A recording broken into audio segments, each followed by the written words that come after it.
And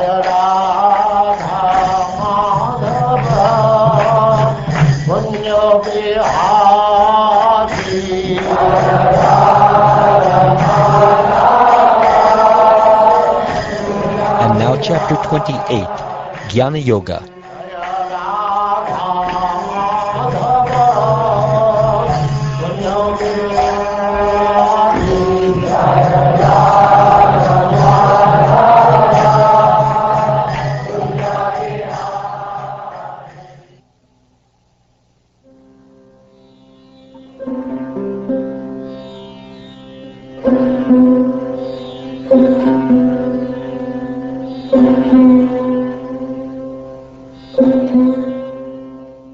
The Supreme Personality of Godhead said, "One should neither praise nor criticize the conditioned nature and activities of other persons. Rather, one should see this world as simply the combination of material nature and the enjoying souls, all based on the one absolute truth.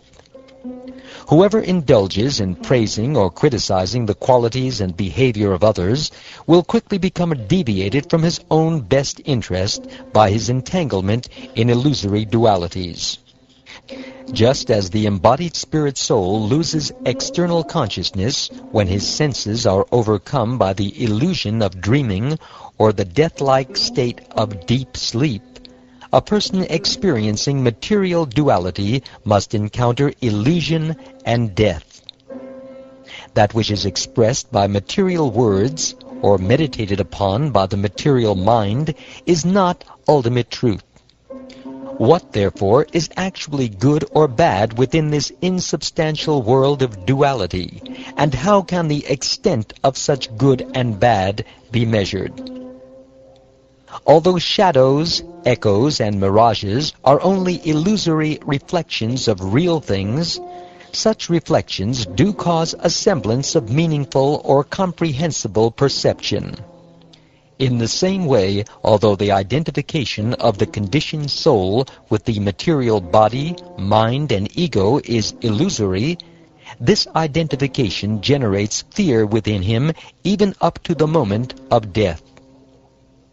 The Supersoul alone is the ultimate controller and creator of this world, and thus he alone is also the created. Similarly, the soul of all existence himself both maintains and is maintained, withdraws and is withdrawn.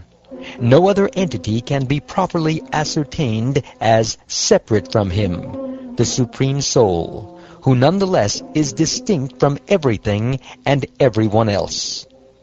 The appearance of the threefold material nature, which is perceived within him, has no actual basis. Rather, you should understand that this material nature, composed of the three modes, is simply the product of his illusory potency. One who has properly understood the process of becoming firmly fixed in theoretical and realized knowledge, as described herein by me, does not indulge in material criticism or praise. Like the sun, he wanders freely throughout this world. By direct perception, logical deduction, scriptural testimony, and personal realization, one should know that this world has a beginning and an end, and so is not the ultimate reality. Thus one should live in this world without attachment.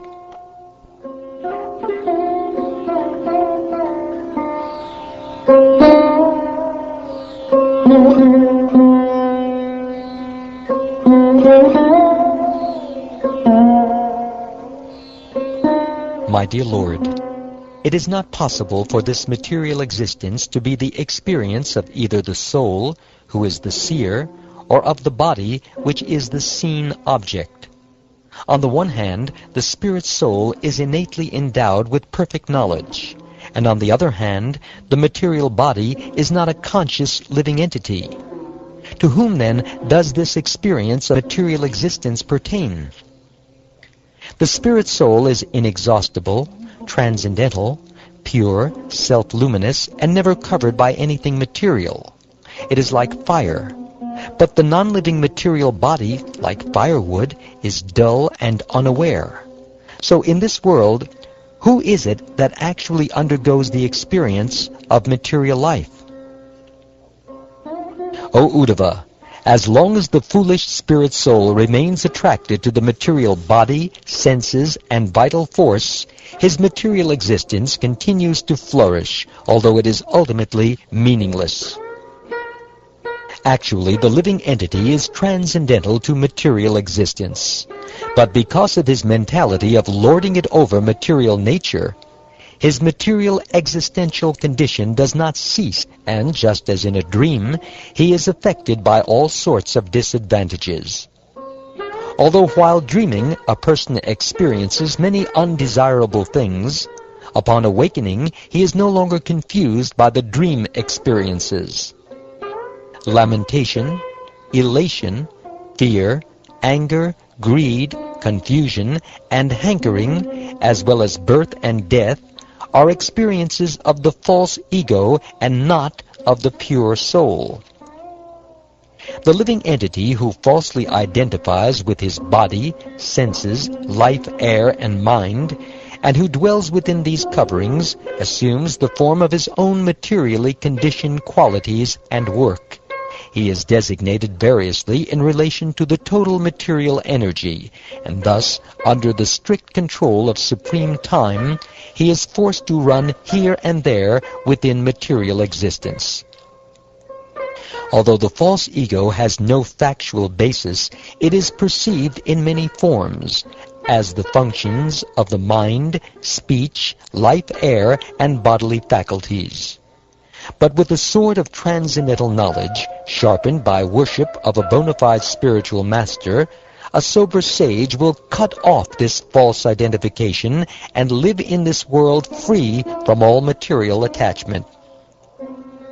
Real spiritual knowledge is based on the discrimination of spirit from matter, and it is cultivated by scriptural evidence, austerity, direct perception, reception of the Puranas, historical narrations, and logical inference.